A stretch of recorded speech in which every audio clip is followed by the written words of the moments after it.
আজকে 2 মার্কসের কিছু কোয়েশ্চেন মেজর 11 থেকে তুলে ধরব। এখানে সিলেবাস কি না ভারতের জাতীয়তাবাদী সংগ্রাম, এটা কোর্স টাইটেল। কি বলছে 1 নম্বরে না ভারতের জাতীয়তাবাদ অধ্যয়নের আধুনিক দৃষ্টিভঙ্গি বলতে কি বোঝায়। তাহলে ভারতের জাতীয়তাবাদ অধ্যয়নের আধুনিক দৃষ্টিভঙ্গি বলতে বোঝায় যে জাতীয়তাবাদকে শুধু রাজনৈতিক নেতাদের আন্দোলন হিসেবে না দেখে সাধারণ মানুষের ভূমিকা, সামাজিক অর্থনৈতিক ব্যবস্থা, সংস্কৃতি, গণ আন্দোলন ও উপনিবেশিক চেতনার বিকাশ, এই সব দিকে একসাথে বিবেচনা করে ব্যাখ্যা করো।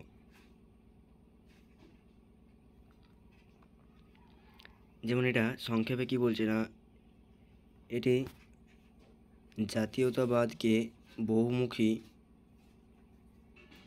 বা বহুমাত্রিক ও সমাজ ভিত্তিকভাবে বিশ্লেষণ করার দৃষ্টিভঙ্গি। 2 কি বলছে না ভারতের সংস্কৃতি জাতীয়তাবাদের মৌলিক বৈশিষ্ট্যগুলি। ভারতের সংস্কৃতি জাতীয়তাবাদের মৌলিক বৈশিষ্ট্য হল বহুত্ববাদ ও সহনশীলতা। 2 নম্বরে সংস্কৃতি ও ঐক্যবোধের উপর জোর।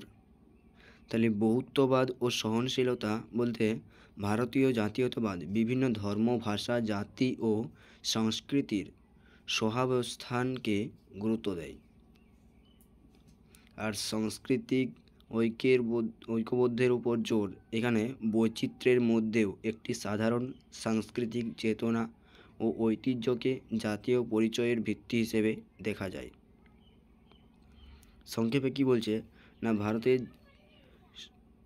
ভারতের সংস্কৃতি জাতীয়তাবাদ বৈচিত্র্য, উদারতা ও সাংস্কৃতিক ঐক্যের ধারণা উপর জোর দিয়েছে বা প্রতিষ্ঠিত। 3 নম্বরে কি বলছে না ভারতীয় জাতীয়তাবাদ অধ্যয়নে রেডিক্যাল দৃষ্টিভঙ্গি তাৎপর্যতা কী। না ভারতীয় জাতীয়তাবাদ অধ্যয়নে রেডিক্যাল দৃষ্টিভঙ্গির তাৎপর্য হলো যে গণসংগ্রামকে গুরুত্ব দেওয়া। রেডিক্যাল দৃষ্টিভঙ্গি দেখায় যে জাতীয়তাবাদ শুধু নেতাদের দ্বারা নয়, কৃষক, শ্রমিক, ছাত্র, নারী সহ সাধারণ জনগণের সংগ্রাম দ্বারা গঠিত। সামাজিক অর্থনৈতিক বৈষম্যকে তুলে ধরা। না এটি উপনিবেশিক শোষণ, শ্রেণী বৈষম্য ও অর্থনৈতিক বঞ্চনার ভূমিকা ব্যাখ্যা করে জাতীয়তাবাদের পরিচয়কে আরও বহুমাত্রিক ও বাস্তবসম্মত করে। সংক্ষেপে কি বলছে না রেডিক্যাল দৃষ্টিভঙ্গি জাতীয়তাবাদকে নেতা কেন্দ্রিক না রেখে জনসমাজ ও অর্থনৈতিক ব্যবস্থার ভিত্তিতে ব্যাখ্যা করে। 4 নম্বর ভারতের জাতীয়তাবাদের বিভিন্ন দৃষ্টিভঙ্গির একটি গুরুত্ব উল্লেখ করো। এখানে কি বলছে না ভারতের জাতীয়তাবাদের বিভিন্ন দৃষ্টিভঙ্গির একটি গুরুত্ব হলো এগুলো জাতীয়তাবাদের ইতিহাসকে একদিকে সীমাবদ্ধ না রেখে বিভিন্ন দিক থেকে বিশ্লেষণ করার সুযোগ দেয়।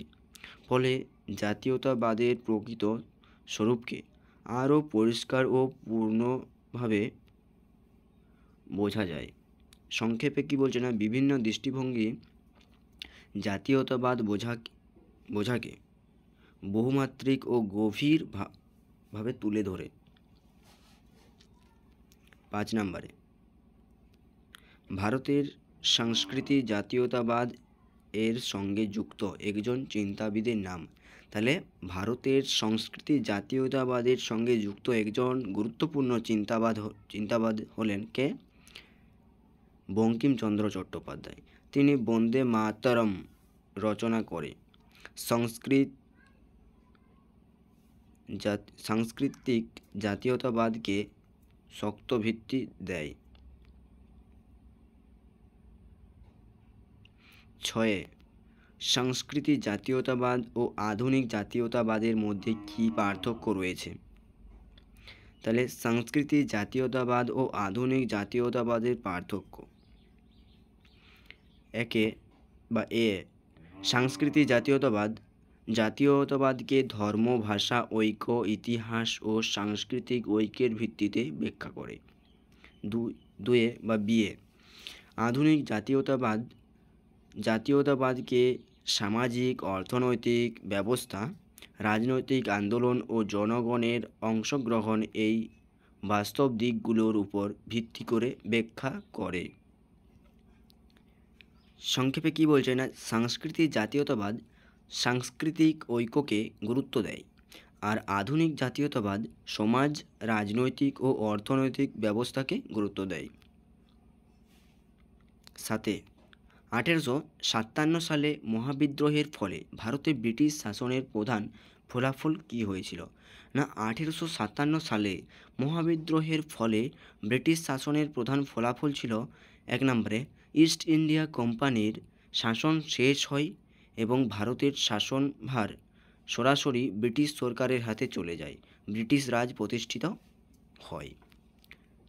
2 নম্বর বিয়ে সেনাবাহিনীর পুনর্গঠন ও কঠোর নিয়ন্ত্রণ, ভারতীয় সৈন্যদের উপর কড়া নজরদারি এবং ইউরোপীয় সৈন্যদের সংখ্যা বৃদ্ধি করা হয়।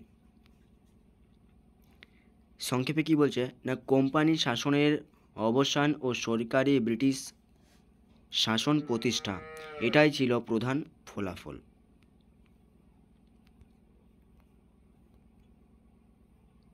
8 নম্বরে 1800